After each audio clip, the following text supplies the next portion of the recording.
Pues seguimos en el estudio del Salmo 119, estamos en el versículo 97, ya estamos acercándonos hacia el fin más o menos, nos falta algunos estudios más. Este Salmo, que es el capítulo más largo de la Biblia, es un salmo acróstico, como les he dicho tantas veces, son 22 estrofas de precisamente 8 versículos cada estrofa, divididos según las letras del abecedario hebreo. 22 letras hay en el hebreo. Y entonces es acróstico porque cada estrofa comienza con la letra que corresponde a esta letra del abecedario hebreo, ¿verdad? Así que otro factor muy importante en cuanto a este salmo, de sus 176 versículos, cada uno, excepto 3, menciona de alguna forma la palabra de Dios, la ley, los estatutos, algo que habla de la comunicación divina de Dios al hombre. Así que muy importante, en esta iglesia tenemos una abundancia de recursos y enseñanzas y escritos, lo que sea, para estudiar la palabra del Señor. Y nosotros hoy en día tenemos una Biblia completa, si queremos usar esta palabra, y es increíble las riquezas espirituales que tenemos nosotros. Increíble.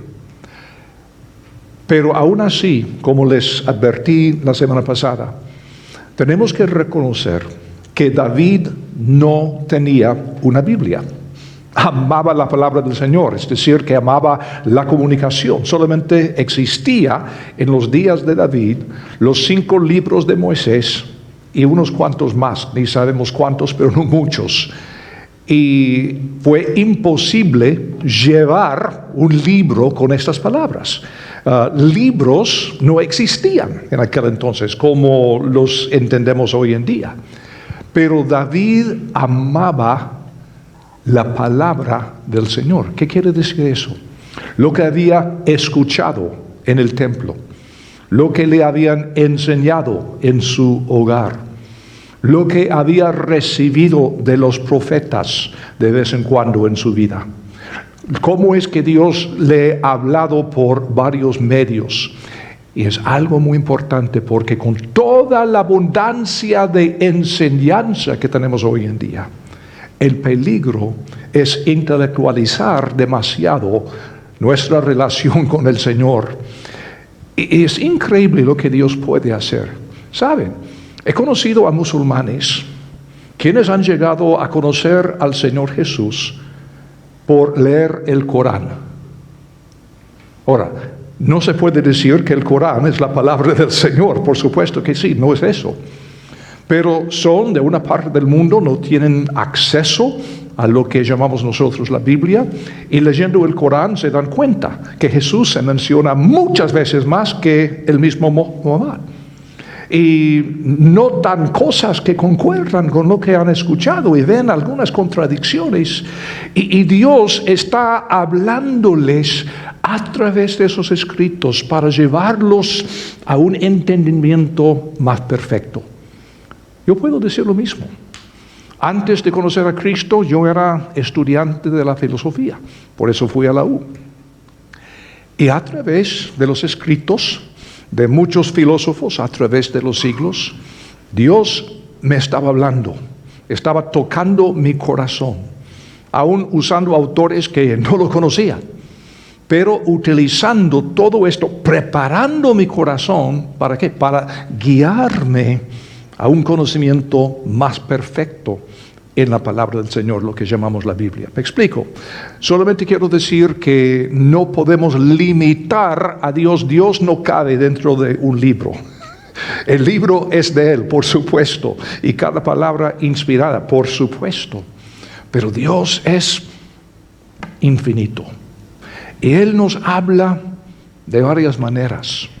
No estamos hablando de cosas raras y extrañas y todo esto, pero creo que me entienden. Que Dios habla precisamente como hablaba David. Y lo más importante no es lo mucho que uno haya estudiado la Biblia, los versículos, capítulos enteros que haya memorizado, sino la relación que tiene con la verdad de Dios. ¿Y saben qué? Nosotros que tenemos una Biblia completa, y les dije la semana pasada que esta palabra Biblia es una palabra moderna, relativamente hablando, viene del griego que quiere decir libros, y esta Biblia que llamamos nosotros contiene lo que los judíos llaman la Biblia hebrea, o sea, los libros del Antiguo Pacto. Nosotros ahora no vivimos bajo el pacto, aunque cada palabra es inspirada y Dios nos puede hablar, Dios nos da contexto, Dios nos da entendimiento, principios y todo esto. Y también en la Biblia tenemos el Nuevo Testamento, o sea, los escritos del Nuevo Pacto también. Pero hasta el día de hoy, 2020, la mayoría de creyentes en este mundo no tienen una Biblia completa, hasta el día de hoy. O sea, no andan con su Biblia negra debajo del brazo, porque no tienen. Hay menos de 700 Biblias enteras en el mundo, hablando de idiomas. Hay más de 7,000 idiomas. Y la Biblia se ha traducido totalmente a solamente un poco más de 600 de esos idiomas. Y hay todavía miles de idiomas que no tienen nada, más de 1,600 y quizá un poco más, no sabemos. Pero fíjense, la riqueza que tenemos nosotros. La semana pasada les conté historias de gente que han recibido solamente unos versículos, pero aman la palabra del Señor. Y si solamente esos versículos tienen, es lo suficiente para llevarlos a conocer a Dios. Y nosotros, que tenemos todo lo que tenemos, ¿cómo es que nosotros no amamos a Dios? Por eso, esta noche, el enfoque de esta estrofa, 13ª, es vivir la palabra de Dios. No tan solo aumentar nuestro conocimiento, nuestro entendimiento, no es necesariamente las horas cada semana que ministramos, sino lo más importante quizá es si vivimos la palabra que tenemos. Me encanta cómo Santiago expresa esto, porque en los últimos días estamos estudiando Santiago en los cultos principales, y capítulo 1 Santiago habla de la palabra implantada, la palabra que está dentro de nosotros. Está hablando de algo mucho más que simplemente memorizar, el acto de memorizar. Es decir, estas palabras de Dios que están arraigadas en nuestras personas, en el alma, en el interior, para que vivamos lo que tenemos. Ahora, vamos a, después de una larga introducción, versículo 97, y queremos ver que vivir lo que Dios dice es una actitud establecida. El salmista David, si es David, probablemente que sí. Oh, cuánto amo yo tu ley. Todo el día es ella mi meditación. Ahí tenemos una actitud muy establecida. Amor por la palabra de Dios es clave en la vida de David. Tener comunión con Dios era su vida. Cometió muchos errores y hasta pecados serios, David. Pero aún así tenía este compromiso: vivir la palabra del Señor, aún con sus fallos. Por supuesto, David no tenía la ventaja del Espíritu Santo viviendo dentro de él, porque el Señor Jesucristo no había hecho su trabajo de morir en la cruz y resucitar al tercer día. El Espíritu Santo, por supuesto, existía porque es Dios y podría venir sobre personas en ciertos momentos, pero eso de vivir dentro del creyente, esa posibilidad no existía. Por eso en los Salmos David ora: Señor, no me quites tu Espíritu. Ahora es una oración que no hace sentido para nosotros, porque es imposible perder al Espíritu Santo dentro de nosotros, y así es que hemos puesto nuestra fe en Él. Él es el sello, dice Pablo, de nuestra salvación. Ahora, amar lo que Dios dice resulta no de una curiosidad intelectual, resulta de amar a Dios. ¿Entienden? O sea, amamos lo que Dios dice si amamos a Dios. Prestamos atención a lo que dice por lo que Él eres. Y otra cosa más, amar a Dios también resulta en amar al prójimo. Y estas dos cosas no se pueden separar. Amar a Dios, amar al prójimo y fijar lo que dice el Señor. Vamos a examinar evidencia del Nuevo Testamento. Mateo capítulo 22 son las mismas palabras del Señor Jesús. Y estamos leyendo la historia que comienza acá en Mateo capítulo 22, versículo 35. Y uno de ellos, intérprete de la ley, preguntó por tentarle al Señor Jesús, diciendo: Maestro, ¿cuál es el gran mandamiento en la ley? Jesús le dijo: amarás al Señor tu Dios con todo tu corazón y con toda tu alma y con toda tu mente. Este es el primero y grande mandamiento.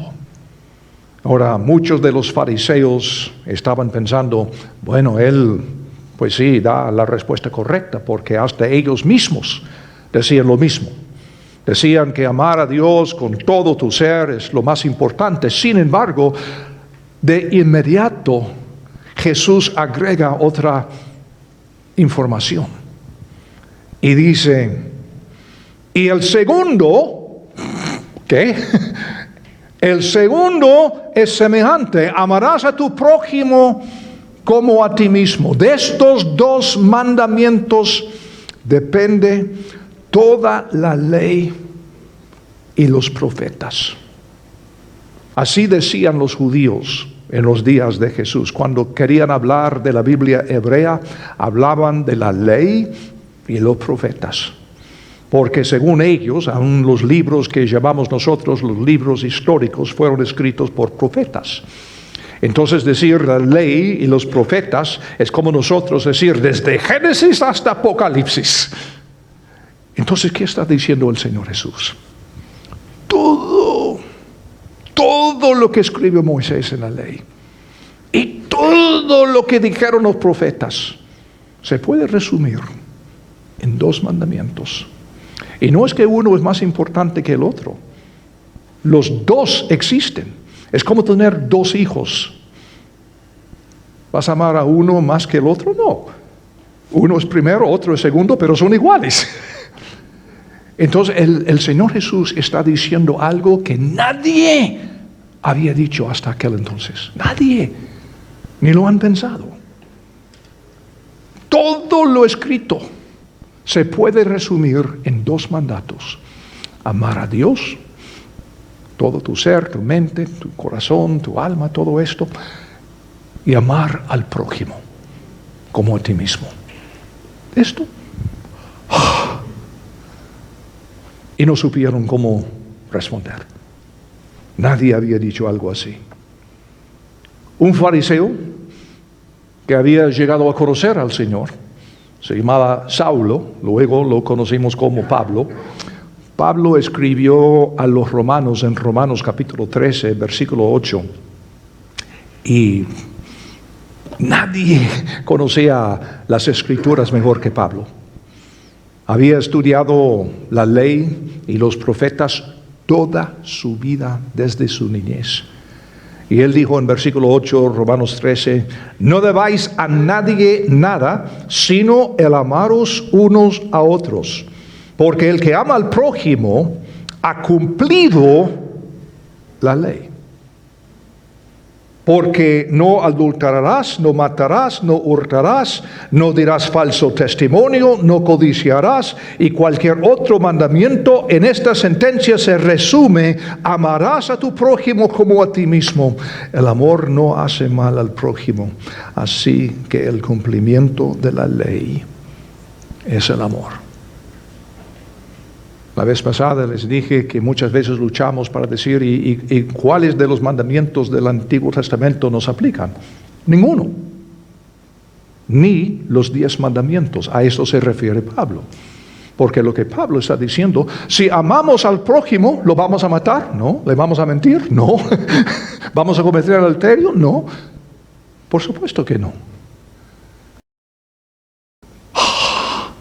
¿Tan sencillo? Sí, tan sencillo.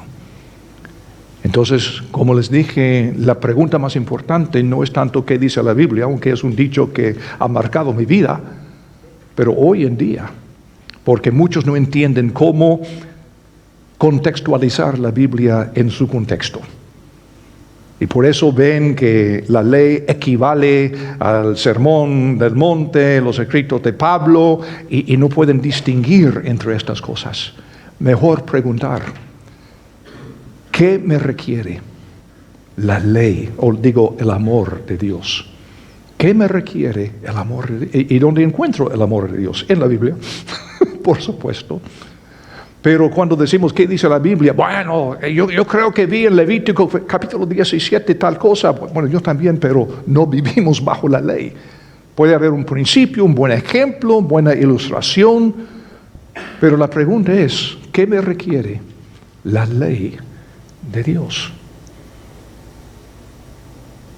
¿Debo quedarme fiel a mi esposa? ¿Qué dice la Biblia? No. ¿Qué requiere el amor?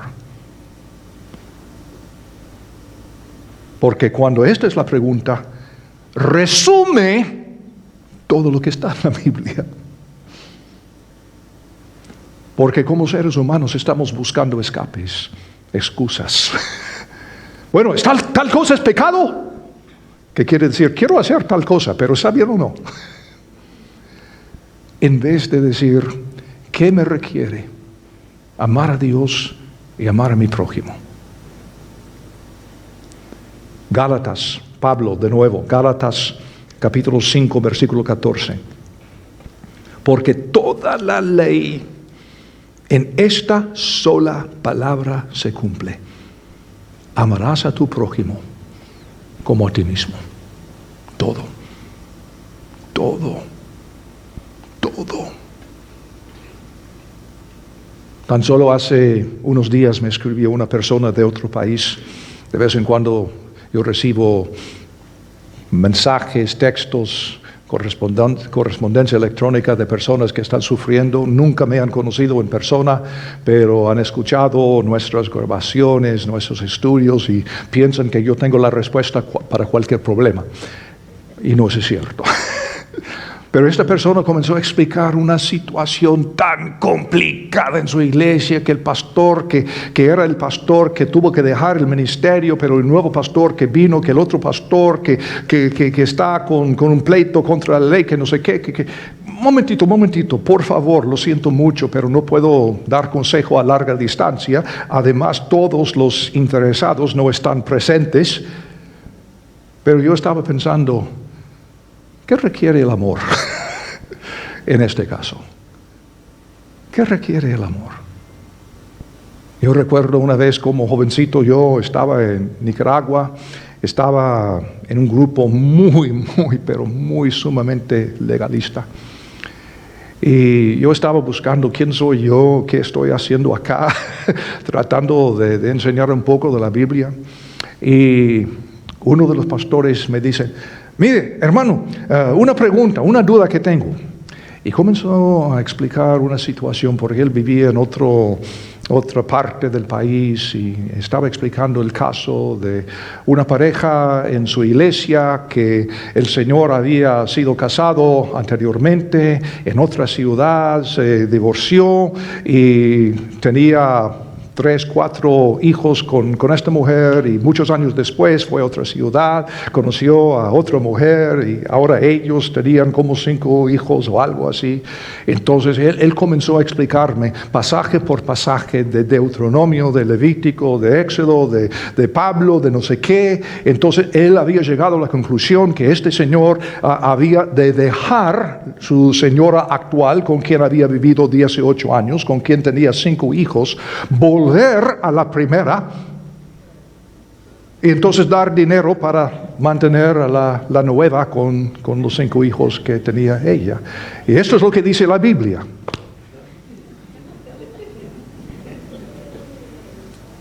Ay, Señor. Yo no tenía tanta sabiduría en aquel entonces. Ahora la conclusión fue igual, pero hubiera dicho, ¿qué requiere el amor? ¿Qué requiere el amor? ¿Cómo es esto el amor? Destruir 2 hogares con todos los daños que se habían hecho hace décadas y rehacer todo el dolor para destruir 2 hogares. ¿Eso se llama amor? No, yo creo que no. Yo creo que no. Santiago 2:8. Si en verdad cumplís la ley real conforme a la Escritura, amarás a tu prójimo como a ti mismo, bien hacéis. Amor por los demás es prueba del amor que tenemos por Dios. ¿Puede uno amar genuinamente a Dios y no a la gente? La respuesta es no. Primera de Juan 4:20. Si alguno dice yo amo a Dios y aborrece a su hermano, es mentiroso. Pues el que no ama a su hermano, ¿a quien ha visto? ¿Cómo puede amar a Dios a quien no ha visto?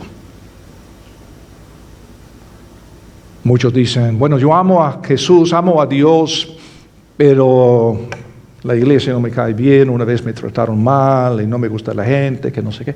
Pues yo tampoco a veces. O sea, me han hecho daño a mí también. Siendo pastor, me han hecho daño, fíjense. Y quiero decirles que yo también soy ser humano y a veces lucho para amar a la gente. Pero al final de cuentas, amo a la gente porque amo a Dios. Y si no amo a la gente, no puedo decir que amo a Dios. Es imposible. Y eso es lo que estamos diciendo acá. Amar lo que Dios dice resulta de amar a Dios, y amar a Dios también resulta en amar al prójimo. ¿Puede uno amar a Dios y no amar su palabra? Escuchen las palabras de Jesús en Juan 8:47. El que es de Dios, las palabras de Dios oye. Por esto no las oís vosotros, porque no sois de Dios, decía Jesús a los líderes religiosos de su día, que creían cada palabrita de la ley, de la Biblia hebrea, cada palabra, fundamentalistas en aquel entonces. Y Jesús dice, no, ustedes no son creyentes, no aman a Dios, han memorizado libros enteros, pero no tienen relación con Dios, porque no escuchan ni viven lo que Dios dice. Muchos están dispuestos a decir las palabras correctas, a tener un tiempo devocional cada día, memorizar versículos, libros, pasajes, pero pocos están dispuestos hacer lo necesario para vivir lo que Dios dice. La meditación se menciona 15 veces en el libro de los Salmos. Y cuando el salmista habla de la meditación, es más bien una actitud y práctica, no tanto una técnica. Hay libros enteros escritos sobre cómo meditar, y no quiero decir que todo está malo, por supuesto que no, pero da la impresión que si uno hace ciertas técnicas, eso se llama meditar. No, meditar es tener la palabra del Señor implantándose en su alma, pensando en lo que Dios ha dicho, reflexionando, pensando, haciendo aplicación, viviendo lo que Dios dice. Eso se llama meditación. No es simplemente una cosa que ponemos un X ahí en la lista. Ya medité. No, es una actitud, hombre, es un estilo de vida que uno está constantemente pensando qué dice Dios y qué me requiere el Señor en esta situación. ¿Qué me requiere su amor? Ahora, la pregunta, ¿por qué? ¿Por qué quiero vivir así?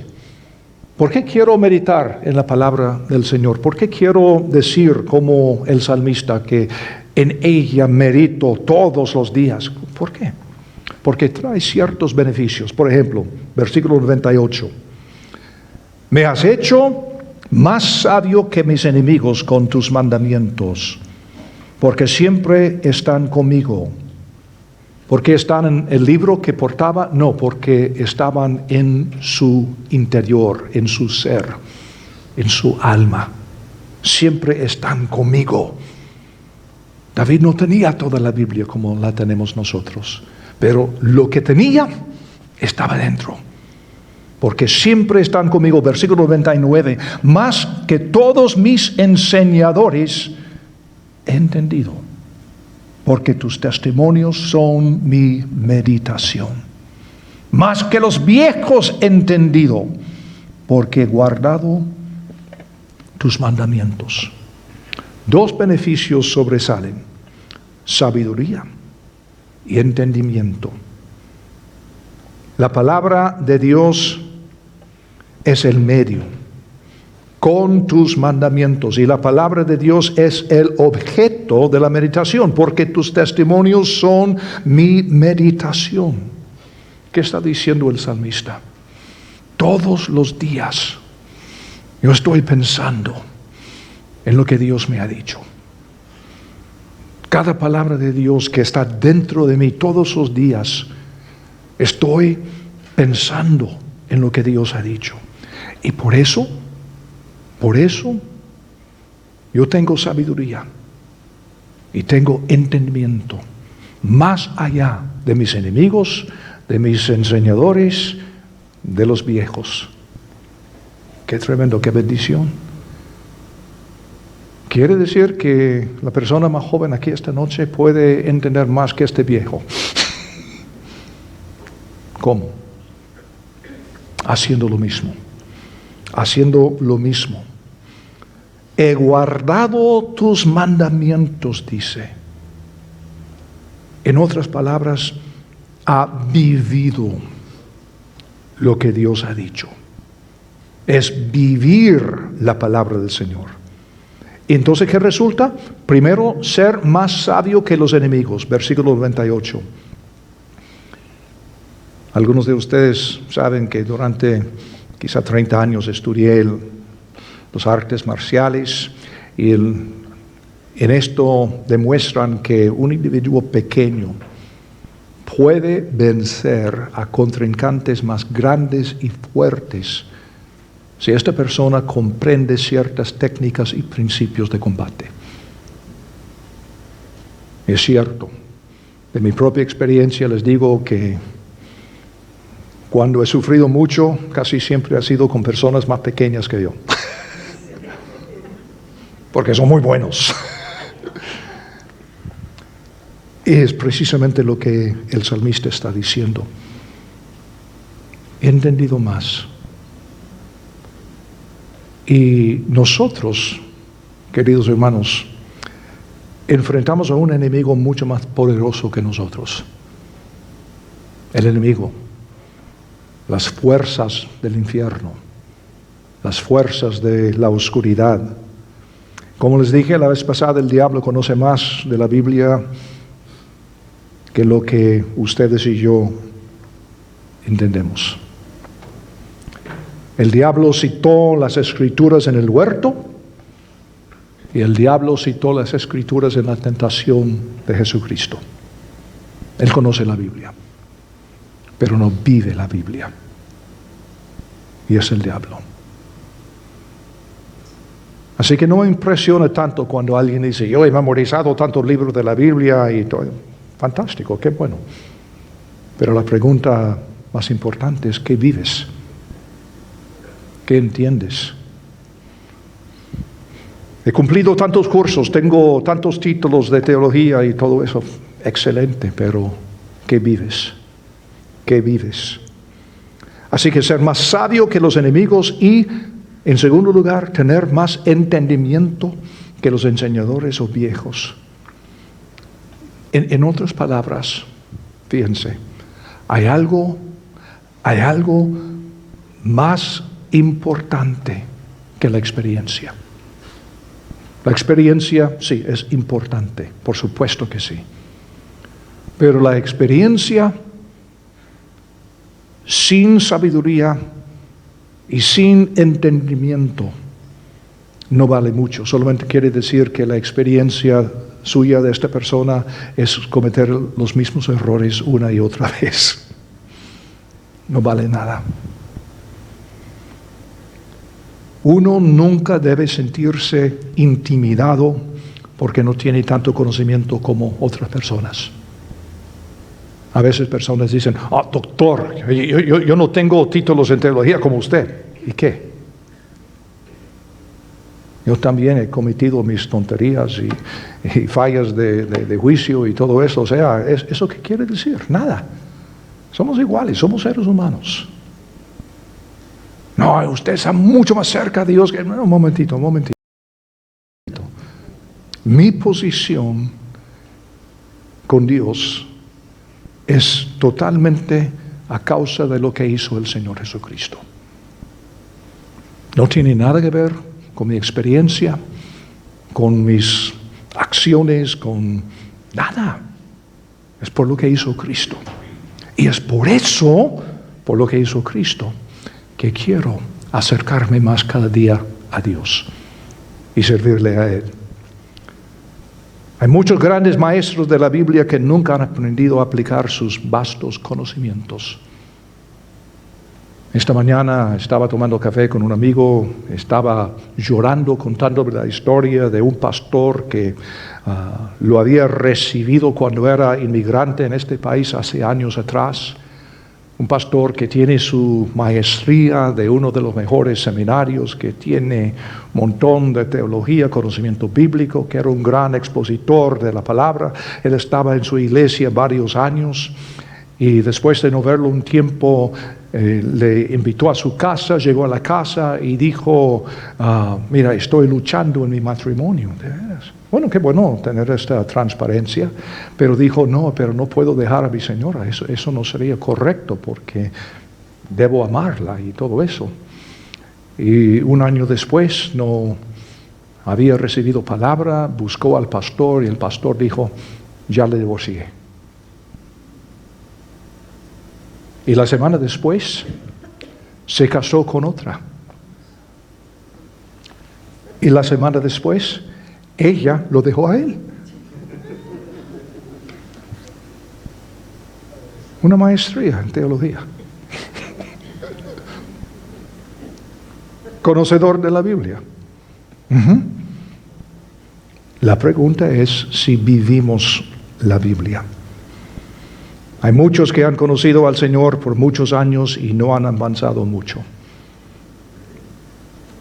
Aun cuando vemos a un anciano que sí ha llegado a tener entendimiento, Fantástico, vamos a edificar sobre ese entendimiento.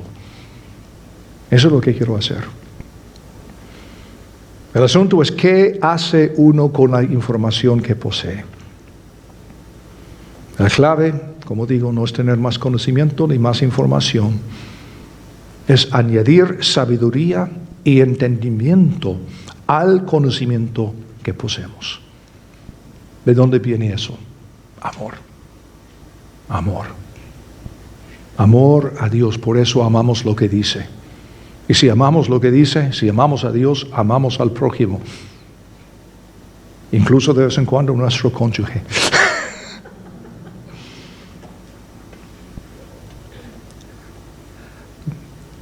Y uno que vive la palabra, ¿cómo es? ¿Cuáles son sus acciones? Versículos 101 y 102. De todo mal camino contuve mis pies para guardar tu palabra. No me aparté de tus juicios porque tú me enseñaste.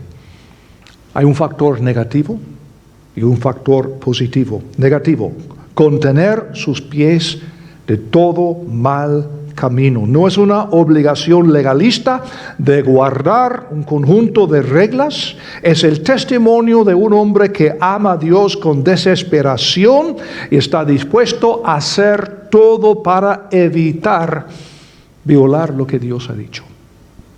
Porque ama a Dios. ¿Por qué obedece uno a la palabra? ¿Por qué teme que otros le descubran? No. ¿Teme lo que dirán de uno en tal caso? Tampoco es buen motivo. ¿Teme el castigo que Dios le impondría? Tampoco es buen motivo. Jesús lo dijo, Pablo lo dijo, Santiago lo dijo. Todo se resume. Amar a Dios, amar al prójimo. Y no es decir que descartamos la Biblia, no es eso. Pero estos dos mandamientos nos ayudan a entender en su contexto correcto lo que son las Escrituras. Interpretarlas correctamente en su contexto. ¿Cuántos judíos perfectamente guardaban la ley? Ninguno. Todo lo que llamamos el Antiguo Testamento es la historia de un pueblo que una y otra vez cayeron en desobediencia. ¿Haciendo qué? Tratando de guardar la ley. ¿Qué aprendieron? Que es imposible. Por eso tenemos necesidad de Cristo Jesús. Positivo, no apartarse de lo que Dios dice. Hallamos una lección principal en este versículo 102. ¿Quién me enseñó la palabra a mí? ¿Qué dice ahí? ¿Qué dice en versículo 52? Porque tú, Jehová, Dios, porque tú me enseñaste. Qué importante. ¿Eres tú un admirador espiritual de un maestro predicador particular? No, qué bueno amar a los pastores, los maestros que uno tiene. Pero no somos los maestros, sino Dios que nos enseña. Él, porque la enseñanza es de adentro. Tuve la oportunidad de sustituir al pastor Tim hace un par de semanas y varios decían, qué bueno escucharte otra vez y me gusta cómo predicas y qué bueno, pero ahora pastor Tim es mi pastor favorito. Ya tuve mi oportunidad, ahora me encanta escucharle a él. ¿Por qué? Porque no importa si sea el pastor Marco, si sea el pastor Donovan, si el pastor Tim, el pastor Jeff, Dios es el maestro. Y esto es lo que entiende el salmista. Tú me enseñaste, Señor. Tú eres el maestro. ¿Los maestros son un don para la iglesia? Claro que sí. Pero solo son una guía que nos conectan con Dios y Dios es el maestro que nos enseña su palabra. Y para finalizar, una cosa quiero dejar con ustedes en el versículo 103, las prácticas de uno que vive lo que Dios dice. Primero es meditar en lo que Dios dice. Versículo 103. Cuán dulces son a mi paladar tus palabras, más que la miel a mi boca. Anteriormente, versículo 97, o cuánto amo yo tu ley, todo el día es ella mi meditación. Versículo 99, más que todos mis enseñadores he entendido, porque tus testimonios son mi meditación. Y saben que la meditación debería ser dulce. El versículo 34 del Salmo 104, 34, dulce será mi meditación en él, yo me regocijaré en Jehová. La semana pasada estaba leyendo un libro teológico sobre el gozo, y un libro de varios autores, todos eruditos, profesores, etc. Pero descubrieron que en estos 2000 años de estudios teológicos, muy poco se ha escrito sobre el gozo. Casi nada. No hay una teología sistemática que tiene una sección sobre el gozo. Pero después de la resurrección de Cristo Jesús, ¿qué hicieron los discípulos? Regresaron de la tumba vacía regocijándose. Tenemos una fe de gozo. Pero porque mezclamos la ley, Nuevo Testamento y esto que no sé qué, complicamos lo sencillo de Dios. Qué sencillo. 2 mandatos. Amar a Dios, amar al prójimo. Sí, pero comenzamos todas estas complicaciones. Y entonces dentro de poco entramos en una fuerte depresión, enojo, frustración. Y así hace muchas iglesias, ¿verdad? Uno entra en la iglesia y esperando la palabra del Señor. Ay, Señor. La meditación en la palabra del Señor es dulce, dulce, dulce. Al igual que todo alimento rico, a veces puede tener efecto horas después de haberlo ingerido. Apocalipsis 10, versículos 8 al 10. La voz que oí del cielo, dice Juan, habló otra vez conmigo y dijo: ve, tomo el librito que está abierto en la mano del ángel que está en pie sobre el mar y sobre la tierra. Y fui al ángel diciéndole que me diese el librito, y él me dijo: toma y cómelo, y te amargará el vientre, pero en tu boca será dulce como la miel. Entonces tomé el librito en la mano del ángel, lo comí, y era dulce en mi boca como la miel, pero cuando lo hube comido, amargó mi vientre. La Biblia es un libro que es necesario digerir, y a veces puede causarte indigestión espiritual después, porque es como un espejo que nos muestra cómo somos. Y por qué necesitamos a Dios. Y por eso, después de este momento de amargura, nos motiva a buscar más a Jesús y enamorarnos más a Él. Pero desafortunadamente muchas personas no pasan más allá de este momento de amargura. Y se sienten bien cuando se sienten mal. Es una contradicción, pero así son algunas personas. Como el ejemplo que puso el pastor Tim el domingo pasado de un señor una vez que le dijo: una cosa tengo contra ti. Cuando yo vengo a la iglesia, yo quiero salir de la iglesia, ponerme en el carro, no decir ni una palabra. Quiero sentirme mal. Esa persona tiene necesidad de consejo, ¿verdad? Terapia quizá mejor en este caso. No entiende el mensaje del Nuevo Testamento. Pero el problema no está en la Biblia, sino en el proceso que la Biblia desarrolla para arreglar los problemas de nuestra vida. Y una segunda cosa, es meditar. Y como digo, no es chequear un lugar ahí en tu lista de quehaceres. Es una vida, meditar en lo que Dios ha dicho. Pero si estamos meditando en lo que Dios ha dicho. Y si amamos a Dios y amamos al prójimo, fíjense, vamos a aborrecer todo camino de mentira. Versículo 104. De tus mandamientos he adquirido inteligencia. Por tanto, he aborrecido todo camino de mentira. Ahora fíjense, no dijo todo camino de pecado. En versículo 101, David contuvo sus pies de todo mal camino. Pero acá está diciendo otra cosa. David aborrece todo camino de mentira. Cualquier camino que no nos conduce al amor es mentira. Camino de mentira.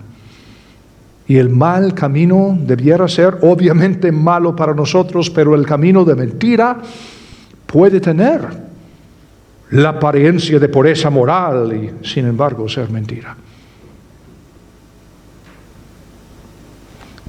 Yo estaba en el carro esta tarde escuchando un programa de radio, esperando noticias del tráfico y tiempo y todo esto. Y es un programa donde están hablando de temas y todo esto. Y me llamó la atención porque una persona estaba hablando de un caso, ni sé qué es, de una mujer que sufrió un accidente de tránsito y murieron 2 de sus hijos y ahora están pensando en culparle de una infracción porque no tenía licencia o seguros o algo así. Y un tipo llamó y habló con una actitud tan, no sé cómo explicarlo, tan horrible, que hasta los que hablan allí en el radio le decían, momentito, no vamos a permitir que sigas con esto. Esta mujer ha perdido a 2 hijos. ¿Cómo es que vas a decir que ella es víctima ella? Y entonces una de esas personas dijo, ya recuerdo. Estás enojado porque ella es hispana. Y lo cortaron. Y el otro dijo, yo apuesto, Señor, no sé cómo se llama ni nada, pero yo apuesto que tú vas a estar en una iglesia este domingo. Porque esta es la actitud que muchos tienen de la iglesia. Un lugar donde somos mejores que los demás. Juzgamos a todos. Somos mejor. Qué lástima que no tenemos una fama de gozo y amor. Qué lástima. Pero en nuestro país ahora hay una gran división, como lo sabemos. Este grupo contra el otro grupo, grupos políticos, grupos raciales, legales, ilegales, un montón de y muy poco escucho a personas con gozo y con amor. Y posiblemente nosotros en nuestros círculos podemos ser la excepción. No tenemos que entrar en la política, no es eso, no tenemos que tomar este lado ni el lado del otro grupo, no es eso. Es simplemente somos los embajadores del Señor Jesús. Y el Señor Jesús dijo, 2 cosas les requiero: amar a Dios y amar al prójimo. Punto. Y tener gozo, porque yo te amo a ti. Básicamente es el mensaje de la Biblia. Y sería bueno examinar nuestros corazones para saber que somos parte de la respuesta y no parte del problema, ¿verdad? Señor, gracias te damos por lo que has hablado a través del salmista. Señor, muy posiblemente tu hijo David Señor, tantas veces hemos buscado refugio en los salmos y allí te hemos encontrado. Te suplico, Señor, que nos des claridad en cuanto a lo que tú esperas de nosotros. Y ver cómo resumir todos los detalles de las Escrituras. Y Señor, gracias te damos por todo el simbolismo, todas las imágenes, todas las lecciones, todas las historias, todos los principios, todos los ejemplos e ilustraciones que tenemos en la Biblia. Señor, gracias, gracias mil. Pero Señor, queremos mantener siempre nuestros ojos en alto, puestos en ti, para entender que después de todo, a final de cuentas, todo tiene que ver con el hecho de que nosotros te amamos a ti porque tú nos has amado primero, y por eso queremos escuchar lo que dices, y por eso, Señor, queremos amarte a ti con todo nuestro ser, nuestra mente, nuestra alma, y al prójimo como nosotros mismos. En el nombre de Cristo Jesús. Amén.